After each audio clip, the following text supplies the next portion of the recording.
En este video vamos a tratar el tema de funciones. Nos vamos a concentrar aquí en este tema de funciones y vamos a analizarlo. De acuerdo, es importante. Vamos a decir que las funciones se dividen en funciones algebraicas y se dividen en funciones trascendentes. Esto es lo más importante. Entonces, ¿en cuántas partes se divide el término o el tema de funciones? Se divide en dos, en funciones algebraicas y funciones trascendentes.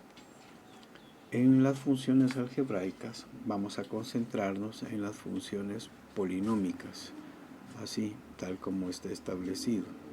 Funciones polinómicas. Estas funciones polinómicas vamos a estudiarlas, cada una de ellas las hemos dividido en cuatro: función lineal afín, función lineal constante y proporción inversa. Función lineal afín, función lineal constante y función con proporción inversa. Vamos a explicar detalladamente. Luego vamos a estudiar las funciones racionales desde su gráfica, y por su gráfica podemos estudiarlas de esta manera. Podemos hablar de las que tienen asíntota vertical, las que tienen asíntota horizontal y las que tienen asíntota oblicua. Luego de todo esto, esas son las funciones que llamamos funciones algebraicas. Luego vamos a analizar las funciones que se le llama funciones trascendentes. Estas funciones trascendentes vamos a estudiarla y entendemos que vamos a considerar cuatro: función exponencial, función logarítmica, función trigonométrica y función hiperbólica. Entonces, ¿cuántas funciones podríamos considerar en las funciones trascendentes? Podemos considerar cuatro: función exponencial, función logarítmica, función trigonométrica y función hiperbólica. La función exponencial puede ser considerada una función creciente, y también tenemos la contraparte: función creciente, función decreciente. Repito, función exponencial creciente, función exponencial decreciente. Luego, la función logarítmica puede ser creciente y decreciente. Siempre tenemos ambas, la dualidad. Y la función que le llamamos nosotros trigonométrica puede ser directa o inversa. Vamos a estudiar esto a término: la función directa y la función inversa. Y luego tenemos la función hiperbólica. En la hiperbólica la vamos a estudiar en su forma directa y su forma inversa. ¿De acuerdo? Entonces, a grosso modo podemos decir que la función se puede dividir en funciones que le llamamos algebraicas y funciones trascendentes.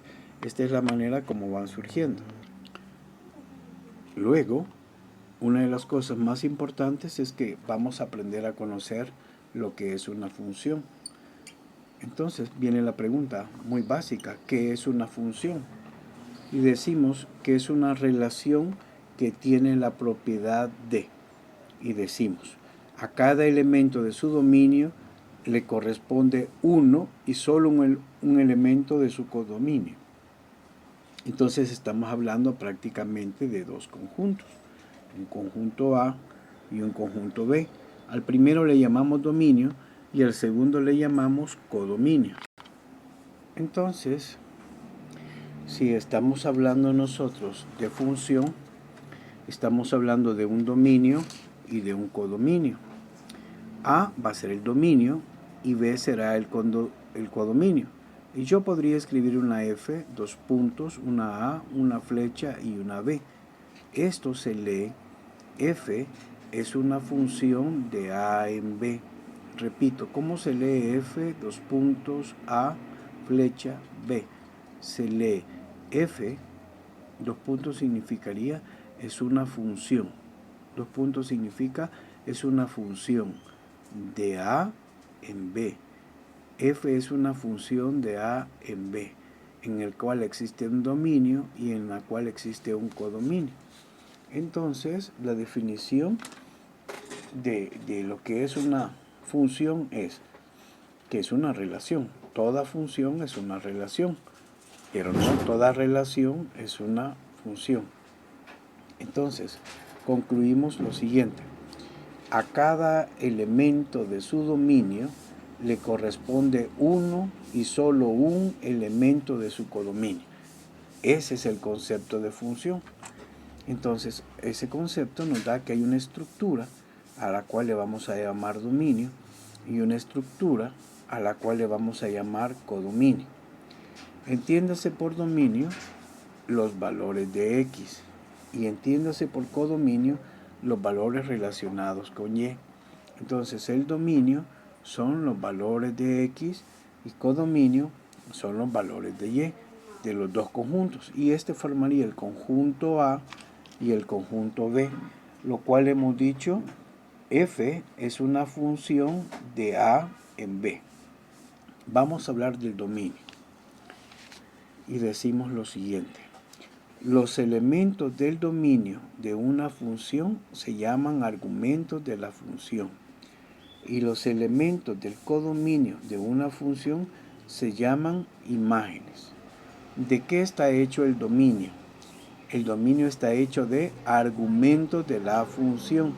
¿De qué está hecho el dominio? El dominio está hecho de los elementos de esa función que le vamos a llamar argumentos de la función. Y el codominio está hecho de imágenes. ¿De acuerdo? Todo argumento de la función tiene una imagen. Todo argumento de una función tiene una imagen. Ahora, vamos a hacer un ejemplo de una función y vamos a hacer un ejemplo de lo que no es una función. Vamos a analizar lo que sí es una función y vamos a decir los siguientes conceptos, ¿verdad? Hablando de lo que es una función, vamos a decir lo siguiente. Reflexionando en este tema, vamos a ver un ejemplo de una función. Esta relación, todas son relaciones, pero funciones solo sería esta. Vamos a tener este conjunto. Abrimos llaves y tenemos un par ordenado, 1,5, 2,10, 3,15 y 4,20. Esto lo he representado aquí. Note usted, 1, 2, 3, 4, 5, 10, 15, 20. A cada valor del dominio, este se va a llamar dominio y este se va a llamar codominio. A este se le llama dominio y nosotros le vamos a colocar la letra A y este va a ser la letra B. Entonces va a ser la función de A en B. La clave es que 1, 2, 3, 4 son números que no se repiten. Y cada uno de ellos tiene 5 para 1, 10 para 2, 15 para 3 y 20 para 4. La clave es, para hacer función, es que no se repite ningún elemento del dominio. Ningún elemento se repite. Y como ningún elemento se repite, entonces es una función. Por eso decimos, es una función, ¿por qué? Porque no se repite ningún elemento del dominio. Es una función porque no se repite ningún elemento del dominio. Ahora, al otro extremo, nosotros vamos a tener lo mismo. Tenemos un par ordenado, 1,1, 1, menos 1, 4,2 y 4 menos 2. No es función, ya que se repite el primero y se repite el cuarto. Note usted que 1, 1, 4, 4 son números que se repiten. Y siendo miembros del dominio, al repetirse, entonces no es función, es una relación. ¿De acuerdo? Ahora, el concepto también explica y enseña lo siguiente. ¿Cómo se llama cada uno de estos elementos? Cada uno de estos elementos en conjunto se llama argumentos de la función, así se llama. Y cada uno del codominio se va a llamar imágenes. 1 es el argumento de la imagen 5, 2 es el argumento de la imagen 10, 3 es el argumento de la imagen 15, 4 es el argumento de la imagen 20. Eso es lo que hemos recordado y aprendido de las funciones. Hay que tomarlo muy en cuenta.